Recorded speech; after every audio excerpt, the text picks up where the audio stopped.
ఈరోజు దుర్గమ్మ తల్లి దర్శనం చేసుకున్నాక ఈవో రామారావు గారి ఆధ్వర్యంలో వాళ్ళ ఇంజనీర్స్ వాళ్ళ స్టాఫ్ అందరితో కలిసి వాళ్ళ యొక్క పరిస్థితి ఏమిటి, మౌలిక సదుపాయాల సమస్యలు ఏమిటి, భక్తులకు ఏమేమి సమస్యలు ఉన్నాయి, తర్వాత ఈ భక్తులు రావటం వలన ట్రాఫిక్ సమస్యలు కూడా చాలా ఎక్కువగా ఉన్నాయని చెప్పి నా నోటీసులోకి వచ్చింది.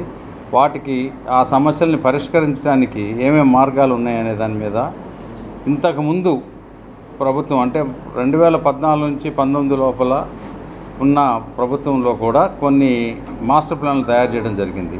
కానీ దురదృష్టవశాత్తు ఆ తర్వాత ఆ మాస్టర్ ప్లాన్లు కొన్ని అయ్యారు, కొన్ని కాలేదు. ఏదైనప్పటికీ చాలా పెండింగ్ పనులు ఉన్నాయి.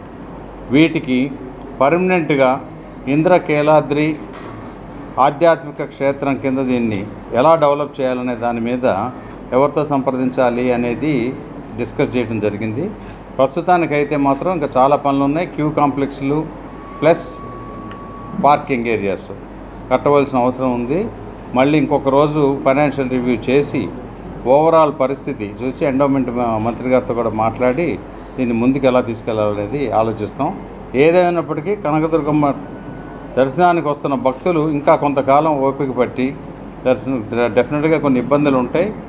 వీలైన త్వరగా అవన్నీ కూడా ఆ ఇబ్బందుల్ని తొలగించే విధంగా పనిచేస్తామని చెప్పి మరొకసారి చెప్తున్నాను. రైట్.